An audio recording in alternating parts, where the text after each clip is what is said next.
느헤미야 말씀은 전에 시리즈로 하다가 중단했던 말씀인데 다시 시리즈로 살펴보기를 원합니다. 사실 오늘 이 본문은 전에 한번 설교했던 내용인데 시리즈 말씀이라 빼고 할까 하다가 다시 시작을 했습니다.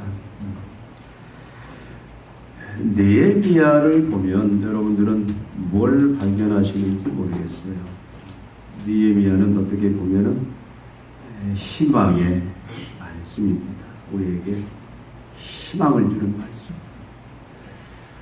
살아갈 때 사실 흥분 가운데 살아가는 사람이 제일 행복한 사람 같아요.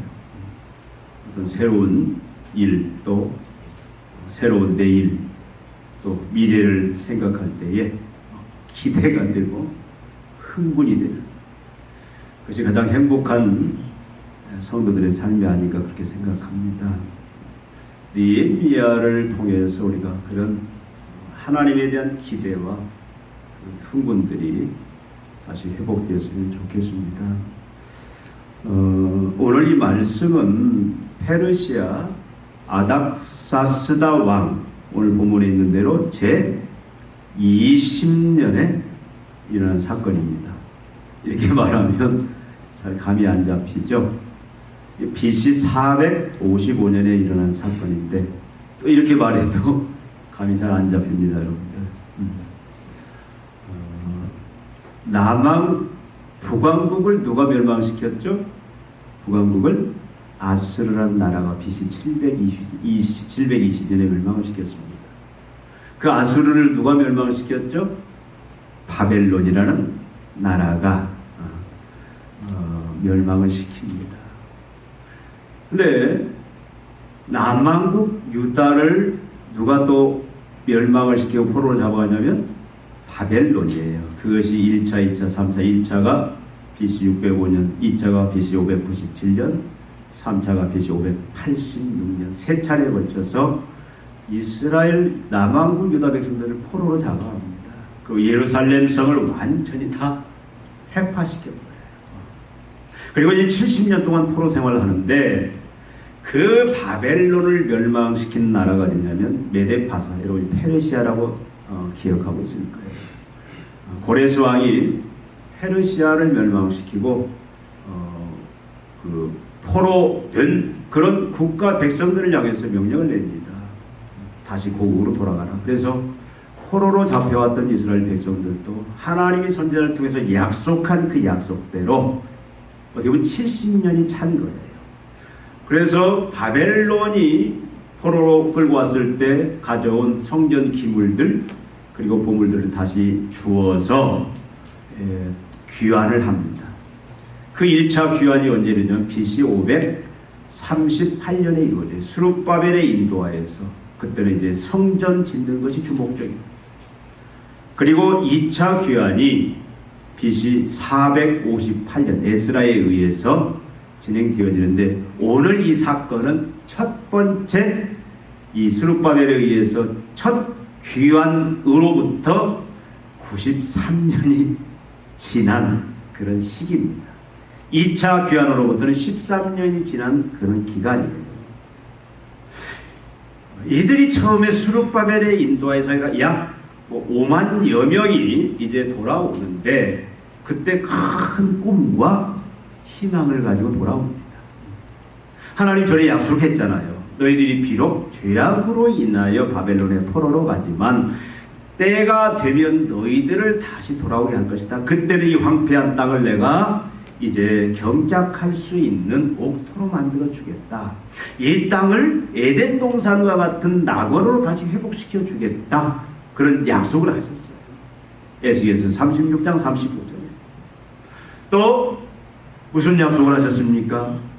다윗 왕권의 그 영광을 다시 회복시켜 주겠다고 약속했습니다. 여러분, 다윗 왕권의 영광은 어떤 왕권입니까?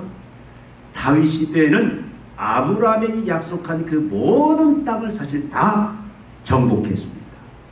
다윗 왕국은 정말로 영광스러운 왕국이 있어요. 그 당시 근동의 모든 나라들을 다 정복하고 다 속국으로 만들고 지배할 만큼 힘이 있는 왕국이었습니다. 사실 그 다윗 왕국은 장차 예수 그리스도를 통해서 회복될 왕국, 우리가 예수의 재림과 함께 완성될 새하늘과 새 땅에 완성된 하나님 나라를 예표하는 것이지만, 그런 영광의 왕국을 회복시켜 주겠다. 70년 포로 생활을 했지만 이들이 다시 예루살렘으로 돌아갈 때 얼마나 기대가 컸겠습니까? 꿈이 있었고 희망이 있었어요.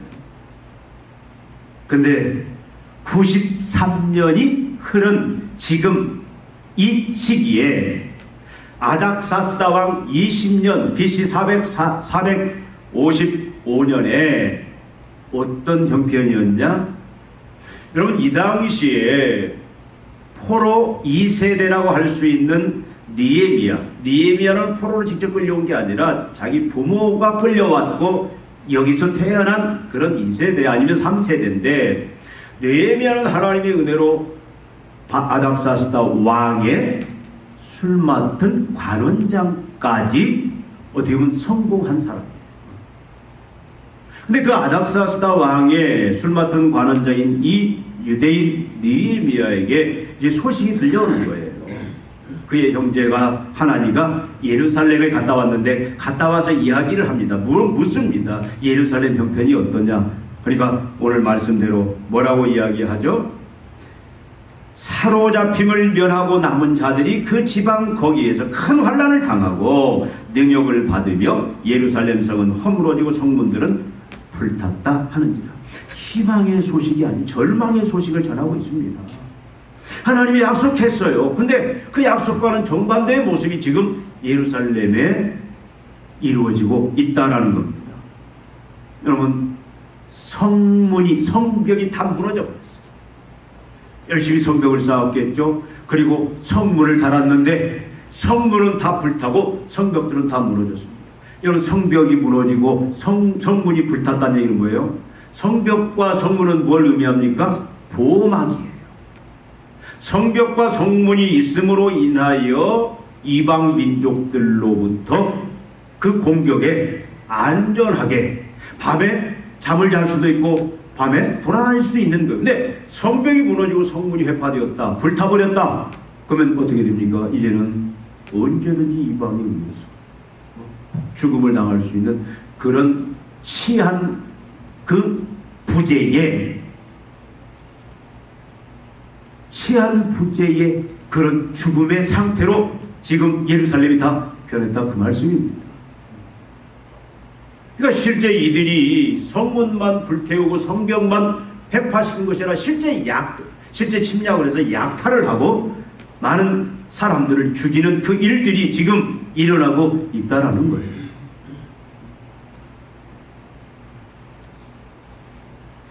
여러분, 어찌된 일일까요, 이게? 하나님이 약속하시지 않았습니까? 아까 제가 말씀드린 대로 다시 예루살렘을 옥토로 만들어 주겠다, 다시 그 예루살렘 땅을 에덴 땅 같은 그런 낙원으로 다시 만들어 주겠다, 너희들을 다윗의 그 영광 가운데 세워서 온 열방을 통치하는 그런 권세와 능력을 안겨주겠다라고 한 그 약속과 지금 정반대예요.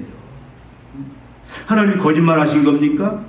아니면 하나님이 힘이 없어서 약속을 지키지 못한 겁니까? 아니면 이방 사람들이 조롱하는 것처럼 아예 하나님이 없는 존재고 이스라엘 백성들이 그냥 가상으로 만드는 존재인지. 예? 여러분, 우리가 예수 믿을 때, 하나님의 은혜로 부름을 받을 때, 하나님의 자녀가 될 때 우리는 얼마나 많은 약속을 받았습니까? 여러분, 성경이 약속의 책이죠. 구약, 신약, 오래된 약, 새로 나온 약, 그게 아니고 약속이란 말이에요. 약속. 이 말씀은 하나님의 백성들에게, 하나님의 자녀들에게 하나님이 직접 주신 약속, 그 약속은 저주의 약속이 아니라 축복의 약속이고 영광의 약속입니다. 대표적인 것은 뭐냐면, 약속의 가장 큰 핵심이 뭐냐면, 나는 너희의 왕이고 너희 아버지다라는 거예요. 너희는 내 백성이고 너희는 내 자녀다라는 거예요. 그 말은 무슨 말입니까? 내가 책임지고, 계속 여러분들이 말씀드렸듯이 내가 책임지고 이제 너희들에게 영원토록 왕 노릇, 아버지 노릇 책임지고 해주겠다. 여러분, 하나님이 왕 노릇, 아버지 노릇 해주면 그 보호 아래 있는 자는 걱정, 근심 없잖아요. 그걸 우리는 영생이다, 그렇게 표현을 합니다. 그렇게 우리는 약속을 입은 자예요. 그런데 우리가 이 땅 살아가면서 여러분, 우리를 보호해 주리라고, 지켜 주리라고 생각했던 그런 보호막들이, 안전지대가 갑자기 무너지는 경우가 있어요. 건강이 갑자기 무너지는 경우가 있고, 물질이 갑자기 무너지는 경우가 있고, 인간관계가 갑자기 무너지는 경우가 있고, 가정에 어떤 물타리가 무너지는 경우가 있고, 여러분, 많은 이 성문이 해파되고 성문이 불타고 성벽이 해파되는 이런 일들도 우리가 이 땅에 있는 동안은, 완성된 천국에서는 그게 없어요. 그러나 이 땅에서는 우리도 그런 일을 당하면서 살아갑니다. 왜 이런 일들이 벌어지는가? 그리고 지금 이 일을, 여러분이 페르시아는 지금의 이란 땅이에요. 그러니까 이곳에서 적어도 예루살렘까지는 한 1500km 이상이 되는 그 먼 거리에 있는, 어떻게 보면 지금 느헤미야는 출세한 사람이에요. 그냥 술 맡은 관원장으로 자기만 챙긴다라면 그냥 미래가 보장되어 있고 행복하게 살 수 있는데, 왜 느헤미야에게 하나님께서는 이 소식을 듣게 하시느냐는 거예요. 여러분, 본문에 보면은 4절 이 말씀 보면은 이 소식을 느헤미야가 듣고 어떤 반응을 보였습니까? 수일 동안 울고 슬픔에 잠겼더라. 그런데 느헤미야는 거기서 끝나지 않습니다. 느헤미야는 울고 슬픔에 잠겼더라, 성경을 끝나는 게 아니고, 그 이후의 말씀은 뭘 말씀하시느냐면, 그러나 느헤미야는 잠시 동안 울고 슬픔에 잠겼지만 희망을 버리지 않았다. 다시 희망으로 일어났다. 그래서 그 희망으로 그가 총독이 되어서, 우리가 나중에 보면 그곳에 갑니다. 가서 52일 동안 그 사마리아 또 이방 그 족속들이 수없이 방해를 함에도 불구하고, 또 중상모략을 해서 아닥사스도 왕이 이 성벽 쌓는 것을 중단시켰음에도 불구하고 결국 어떻게 돼요? 52일 만에 그걸 이루어냅니다. 우리는 오늘 말씀을 볼 때에 다른 사람들은 다 이제 성벽이 무너지고 성문이 불탔을 때에 어떻게 보면 다 절망했어요. 절망할 수밖에 없지 않습니까? 무슨 힘이 있어요? 그럼에도 불구하고 느헤미야는 어떻게 보면 술 맡은 관원장이지만 그렇게 권세를 나타낼 수 있는 그런 자리도 아닙니다. 슬픈 얼굴만 하면 왕한테 즉각 죽임을 당할 수도 있는, 왕 앞에는 파리 목숨이에요. 그런데 느헤미야의 그 자세들, 그 내면들을 보면, 성경은 지금 계속 느헤미야에 대해서 뭘 우리에게 계속 말씀하고 있냐면은, 느헤미야는 절대 절망하지 않았다는 것. 느헤미야는 희망으로 일어섰고 희망으로 이 모든 부분을 극복했다. 지금 그 말씀을 우리에게 시작하고 있습니다.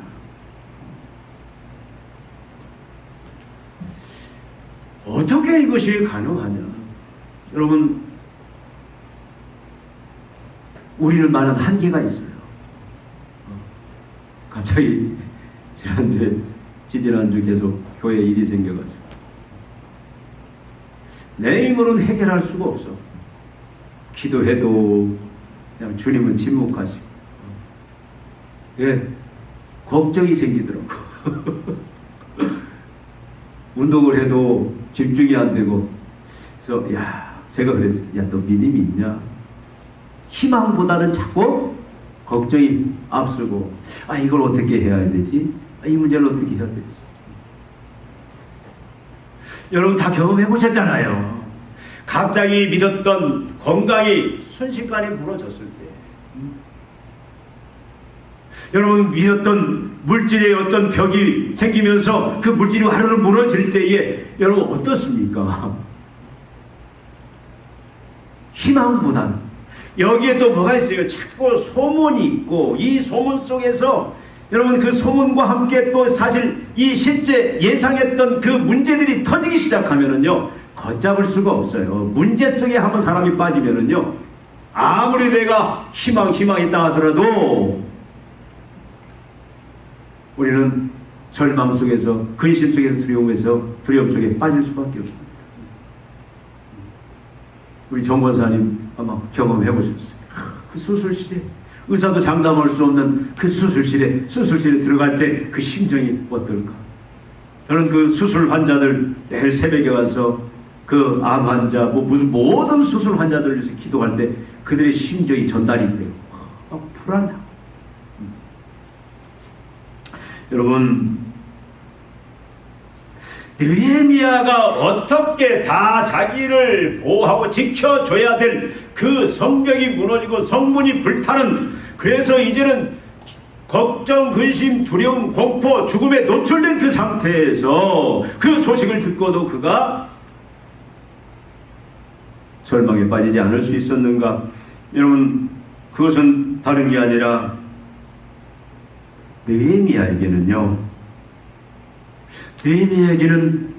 성벽이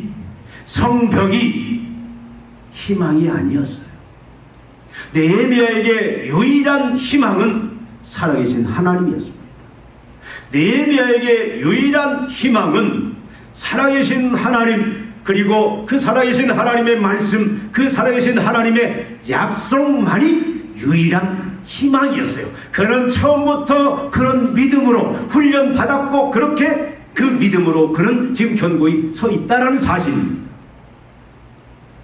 여러분, 화려한 성전, 견고한 성벽, 튼튼한 성문을 희망으로 삼는 자들은 그것이 지속될 때는 평안해요.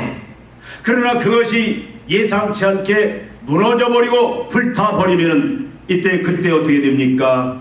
좌절하고 절망하게 됩니다. 건강, 물질, 권력, 나를 지켜준다고 생각했던 그것이 부모일 수도 있고, 아내일 수도 있고, 남편일 수도 있고, 건물일 수도 있고, 그 모든 것들이 갑자기 나에게 희망을 줬던, 내가 희망으로 삼았던, 어떤 분은 그럴 거예요. 통장에 예금 액수가 늘어날 때마다 이게 바로 희망이다. 자녀가 희망이고, 또 남편이 희망이고, 가족이 희망이고, 여러분, 우리가 희망 삼는 것, 우리 인간이기 때문에 그것이 희망이 될 수밖에 없어요. 그런데 만약에 그것만을 우리가 우리의 희망으로 삼는다라면 그것은 영원할 수가 없습니다. 이 땅에 영원한 것은 하나님밖에 없고, 영원한 것은 하나님의 약속밖에 없고, 영원한 것은 하나님의 말씀밖에 없어요. 이 땅에는 사람의 약속도, 사람의 도움도 영원하지는 못합니다. 그런데 반드시 무너지게 되어 있어요. 근데 이것이 무너질 때에 그것을 희망으로 삼았던 자들은 어떻게 되느냐? 같이 무너지는 거예요. 같이 좌절합니다. 자포자기합니다. 그래서 어떤 사람은 어떻게 합니까? 자살을 하는 경우도 있고, 우울증에 빠지는 경우도 있고, 정신장난에 빠지는 경우도 있고, 그래서 폐인으로 나가는 경우도 있고, 안 좋은 쪽으로 결과가 나타나는 경우가 많다라는 겁니다. 그러나 여러분, 하나님, 살아계신 하나님 절대 주권자 하나님을 희망으로 삼는 자들은 내 주위에 있는 사람들이 나를 지켜준다라고 생각하고 있는 그 모든 보호막들, 안전지대가 다 무너지고 불탈지라도 잠시적으로 흔들릴 수 있습니다. 잠시적으로 슬픔에 빠질 수 있어요. 잠시적으로 불안에 빠질 수 있습니다. 그러나 궁극적으로는 반드시 일어난다라는 거예요. 어떻게? 그 불탄 자리에서 그는 뭘 보느냐? 희망의 하나님을 보고 그 희망의 하나님, 살아계신 하나님, 약속의 하나님, 말씀의 하나님, 그 하나님이 다시 이제는 희망의 자리를 차지할 때에는, 그래서 그분을 의지하고 바라보는 자는 어떻게 합니까? 그 희망으로 다시 일어서게 된다 그 말이에요. 그 자는 그 희망을 실현시킵니다. 다 극복을 합니다. 나아가서 하나님은 이런 자들을 통해서 이 세상에 그 모든 것들이 무너짐으로 말미암아 절망과 시대 속에 빠져 있는 자들을 위로하고 그들을 다시 희망의 사람으로 바꾸는 그 일을 실현해 간다 그 말이에요. 우리는 하나님을 희망으로 삼아야 됩니다. 느헤미야는 하나님을 희망으로 삼았기 때문에 모든 것이 다 불타고 무너졌지만, 그러나 그는 잠시 슬프고 잠시 울고 잠시 고통의 시간을 가졌지만 다시 일어나서 그것을 극복하고 나아가서 이 절망에 빠져있는 이스라엘 전체들을 다 어떻게 합니까? 위로 속으로, 희망 속으로 그들을 끌어들였고, 그래서 결국은 그 하나님의 희망을 실현시키는 그 결과물을 나타냈다라는 사실이에요. 우리가 교회가 세상을 향해서 여러분들이 그 역할을 감당해야 됩니다. 지금은 절망의 시대잖아요. 여러분, 하나님은 오늘 이 말씀을 통해서, 느헤미야를 통해서 이 진리를 우리에게 전하고 있습니다. 하나님을 희망으로 삼는 자는 다른 것이 아니라 오로지 살아계신 하나님만을 희망으로 삼는 자는 모든 것이 다 무너지고 불탄다 할지라도 사람들이 그것으로 인해 만족하고 그것으로 인해 행복을 느끼고 참 그것으로 인해 모든 걸 다 얻었다라고 쾌재를 부르는 그것들이라 할지라도, 그것이 나에게 무너지고 다 불탄다 할지라도, 그러나 하나님을 희망으로 삼는 자들은 어떻게 합니까? 절대 무너지지 않아요. 여기서 우리는 느헤미야를 향한 이 말씀 속에서 하나님의 마음, 하나님의 심정이 어떤 것인가를 우리 넉넉히 볼 수가 있습니다. 하나님이 이 말씀을 통해서 느헤미야에게, 우리에게 강력하게 전달하는 메시지가 있습니다. 하나님이 애타게 하시는 말씀이 있어요. 모든 것이 무너지고 불타서 절망에 있는 자들을 향해서 하나님께서 뭐라고 말씀하시느냐?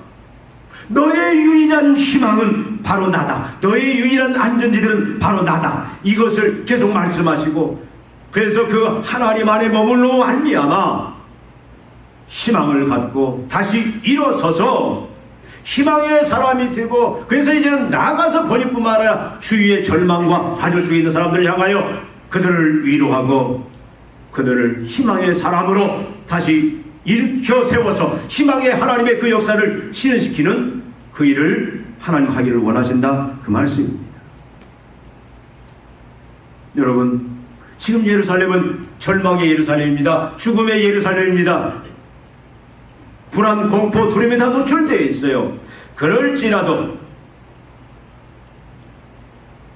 하나님은 희망의 하나님을 붙드심으로 말미암아 그곳에 다시 희망의 꽃이 피게 해주시고, 지금 다 짓밟히고 다 수치를 당하지만 다시 영광으로, 원래 하나님이 그 약속하신 대로 영광의 그 권세 자리에 세우셔서 하나님이 계획하신 그 하나님 나라를 증거하고 하나님 영광을 선포하는 그 일을 하기를 원하신다 그 말이에요. 누구를 통해서? 벽이 무너지고 문이 불타 좌절과 절망에 있는 그 인생을 다시 일으켜서 하나님은 그렇게 하고 싶으시다 그 말입니다. 여러분, 하나님은 재기불능 절망의 상황에서도 하나님이 희망인 자에게 희망을 주시고 그 희망을 실현시키는 전능하신 하나님이시다 그 말이에요. 여러분, 사람은 말로 얼마든지 희망을 전할 수는 있습니다. 위로할 수는 있어요. 그런데 말뿐인 경우가 많습니다. 그런데 말뿐만 아니라 실제로 위로가 내 심장으로 다가오고 또 그 희망이 나에게 직접 느껴지고, 그래서 그 희망을 실현시켜 줄 수 있는 전능하신 하나님이시다 그 말씀이에요. 이 믿음이 우리에게 항상 있어야 됩니다. 여러분, 느헤미야가 어떻게 바벨론의 부모들이 포로로 끌려와서 그 포로 생활하는 중에, 그리고 1차, 2차 귀환을 통해서 많은 사람들이 다시 고향으로 돌아갔어요. 근데 지금 계속 이 페르시아에 남아 있어서 어떻게 보면은 이방 땅에서 그렇게 계속 자라난 어떻게 보면 2세 3세인데 어떻게 이런 상황 속에서도 그가 하나님만을 희망으로 삼고 다 무너질지라도 그는 무너지지 않고 무너진 자들을 좌절 속에 있는 자들을 다시 위로하고 또 희망을 주는 또 희망을 시절시키는 그런 역할을 감당할 수가 있었느냐. 여러분 오늘 말씀해 보니까 하나님께서 부모를 통해서 느헤미야를 그렇게 만들었다라고 우리가 추론할 수 있습니다. 여러분 느헤미야의 이름이 뭔지 느헤미야 이름 그 뜻이 뭔지 아십니까? 전에 제가 말씀 안 드렸나요? 느헤미야. 이 발음이 좀 이상해요. 느헤미야. 죄송합니다. 느헤미야라는 말은 하나님이 위로하셨다 그 말이에요. 근데 이 느헤미야 아버지가 누굽니까? 오늘 말씀해 보니까 하가랴의 아들이다 그렇게 표현해요. 근데 그러면 하가랴라는 말은 어떤 어원을 가지고 있냐면 여호와께서 혼란시킨 자다 그런 의미예요. 그러니까 아버지가 많은 훈련을 받은 것 같아요. 포로로 끌려와서 그러니까 왜 포로로 끌려왔습니까? 하나님을 절대적으로 신뢰하지 않고 하나님을 믿지 않고 우상을 섬기고 하나님께 죄를 져 돌아오지 아니하는 그 때문에 결국은 이들이 포로로 끌려왔잖아요. 그러니까 어떻게 보면 아버지 인생 때는 하나님께서 혼란시키는 그런 인생 때였다. 죄로 말미암아 모든 인생이 혼란되어 있어요. 근데 그 아버지가 포로 생활을 통해서 결국 얻어낸 결론이 뭘까? 하나님이 결국 위로자고 하나님이 회복자고 하나님이 희망의 하나님이다라는 것을 발견된 것 같아요. 그래서 그 아들을 낳자마자 그 아들을 뭐라고? 자기 이름은 혼란 하나님이 혼란케 하는 자기 인생은 혼란과 혼동의 인생이었지만 그가 진리를 하나님을 경험하고 나서는 하나님이 위로의 하나님이고 하나님이 희망의 하나님이구나. 이 세상에 진정한 위로와 진정한 희망은 하나님밖에 없구나. 아버지가 경험한 것 같아요. 그래서 아들의 이름을 낳자마자 이 당시에는 이름이 깊은 진리를 담기고 있어요. 그래서 느헤미야 낳자마자 하나님이 위로하셨다. 하나님은 위로의 하나님이다. 하나님은 희망의 하나님이다. 지금 70년 동안 포로로 비록 잡혀있지만 하나님을 희망으로 삼을 때는 이 지금 포로가 문제가 아니고 이것이 70년이든 100년이든 시간이 문제가 아니고 다시 하나님이 그 약속한 대로 말씀하신 대로 영광으로 축복으로 권세로 다시 돌아간다라는 그런 그 믿음이 부모님에게 뿐만 아니라 느헤미야도 그런 믿음을 가지고 있다. 이름 속에서 우리는 그 부분을 추론할 수가 있습니다. 어제 그 대학교 때 동기들을 좀 만나서 부부 만나서 얘기를 하다 보니까 이제 자녀들 얘기도 나오고 여러 얘기가 나와요. 근데 여러 간증들을 하는데 자녀들을 우리가 흔히 말하는 금수저처럼 뒷바라지를 못하고 또 좋은 환경, 좋은 형편 속에서 그렇게 또 믿음의 교육을 못하고 또 여러 열악한 환경 속에서 교육을 못 시켰지라도 결과는 전혀 다른 모습들을 이야기합니다. 이게 결국 내린 결론이 뭐냐면 하나님이 정답이다라는 이야기들을 합니다. 하나님이 희망이다. 이게 전혀 부모님이 해준 것도 없어요. 상황이 안 되니까. 그런데도 하나님을 희망으로 삼는 그 부모 또 그 당사자들은 하나님이 어떻게 한다? 그 절망의 자리에서 그 자리가 어떤 자리든 그를 어떻게 희망의 사람으로 그래서 믿음의 사람으로 그래서 하나님이 약속한 그 영광과 권세와 능력의 그 자리로 하나님이 한 시대를 향하여 위로의 사람 또 희망의 사람으로서 그 희망을 실현시키는 그 역할을 감당할 수 있는 사람으로 하나님이 만드셨다. 여러분, 우리가 이런 간증들을 참 많이 듣잖아요.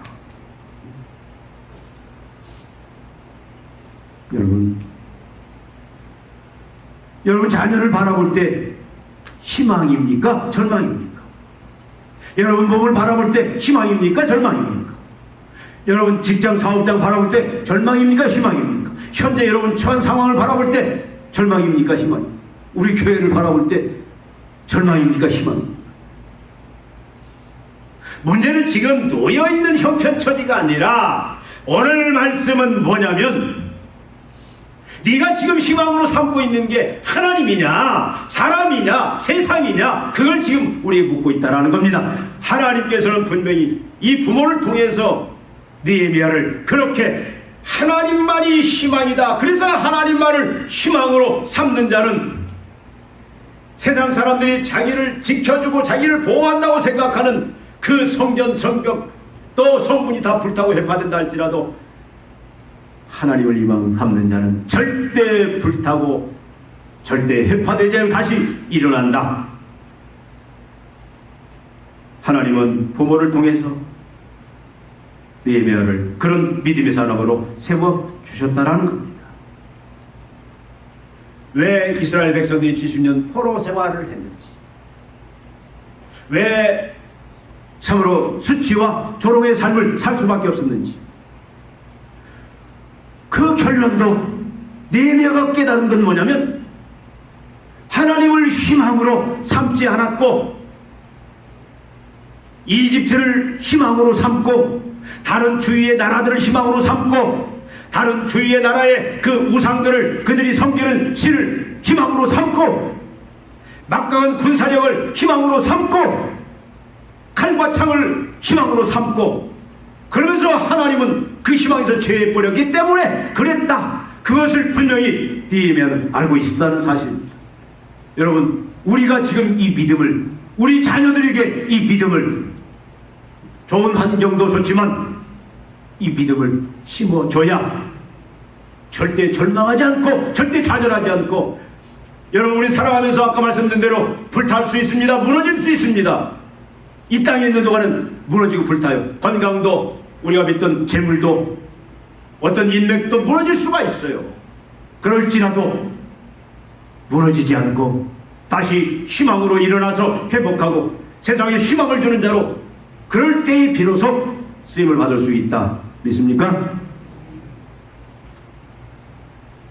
여러분 희망은 하나님이세요. 희망은 화려한 성도도 화려한 성전도 성벽도 성문도 아닙니다. 희망은 칼도 창도 아니에요. 물론 필요합니다. 근데 우리의 사고가 그것이 우리를 안전하게 지켜주고 우리에게 행복을 주고 우리를 참으로 그것이 우리를 영원한 희망의 사람으로 만든다라고 착각하면 안 된다라는 거예요. 여러분의 희망은 무엇입니까? 여러분 재물입니까? 건강입니까? 힘입니까? 자녀입니까? 인맥입니까? 우리는 선거 때마다 기대를 해요. 정부가 참 희망을 줄 수 있겠다. 그래서 정치하는 사람이 바뀌면 이 세상이 희망의 세상으로 바뀌어질 거라고 기대도 합니다. 국회가 우리의 희망일 거라고 생각도 기대도 해요. 어떤 경제기관들이 우리의 희망일 거라고 생각도 합니다. 지금 청와대가 폐쇄됐지만 청와대가 우리의 희망이라고 생각하기도 합니다. 그러나 우리 예수 믿는 하나님의 자녀들은 하나님만이 우리의 희망입니다. 그래서 다른 건 여러분 거기다 희망 걸지 마세요. 하나님이 은혜로 우리에게 많은 덤으로 보호막들을 안전처들을 주신 건 여러분 감사하십시오. 하나님이 어떤 사람들에게 많은 물질의 그 안전막을 주셨습니다. 어떤 사람에게는 하나님이 건강의 복을 주셨습니다. 어떤 사람은 자녀의 복을 주셨어요. 자녀가 참 믿음으로. 또 어떤 사람들은 좋은 사업장을 하나님께서 은혜로 주셨습니다. 좋은 이웃을 주셨습니다. 좋은 부모를 주셨습니다. 좋은 형제를 주셨습니다. 하나님이 주신 건 여러분 그건 감사하십시오. 그러나 그것이 여러분의 희망이라고 믿지 마십시오. 거기서 의지하지 말라 그 말이에요. 하나님만 희망으로 삼고 그것들은 감사하고 이제는 그것을 주신 하나님 앞에 여러분들은 희망의 역사를 나타내려고 하나님 주신 것으로 믿고 그걸 통해서 여러분들은 희망의 위로의 그 일들을 감당해 나가야 된다, 그 말씀입니다. 여러분, 우리는 살아계신 하나님, 말씀의 하나님, 약속의 하나님, 그 하나님만을 희망으로 삼고 우리가 우리 주의가 흔들리고 어려움을 당할 때 우리는 그 하나님 앞에 가서 하나님만 바라보고 하나님만 의지해야 돼요. 여러분, 성경의 말씀, 아까 말씀드린 대로 이 66권의 말씀은 이 말씀 속에 들어가면 우리는 희망의 하나님을 만나게 되고 위로를 받게 되고 다시 희망을 갖게 되고 희망을 실현하는 자리까지, 그래서 우리 세상을 희망을 전파하는 자로까지 나아갈 수 있다는 그 말입니다. 여러분, 다윗의 인생이 희망의 인생이었습니까? 다윗은 희망이 없었어요. 그건 어떻게 보면 흑수저 중에 흑수저입니다. 근데 다윗은 어려서부터 하나님을 희망으로 삼았기 때문에 그 희망의 하나님을 그가 어떻게 합니까? 그런 훈련을 받았어요. 그러니까 다 무너졌습니다. 사울왕이 그를 죽이려고 용병들을 끌고 쫓아다니고 항상 그런 생사 그 중간에 살았어요. 그런데도 어떻게 했습니까? 그걸 다 이겨내잖아요. 끝까지. 다윗처럼 하나님 뭐랍니까? 이는 내 마음에 합한 자다.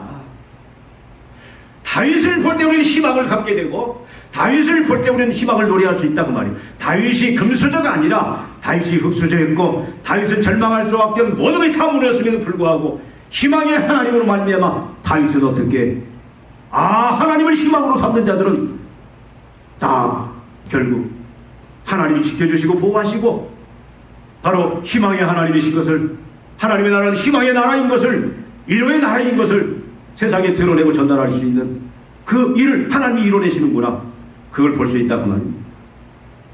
여러분, 이영남 교수가 그분은 자기의 지성을 최고로 알았던 사람, 지성을 철저히 의지했던 사람. 근데 그 지성이 무너지면서 영성으로 바뀌어지는데 그 계기가 뭐였습니까? 그런 그 지식이 희망이었어요.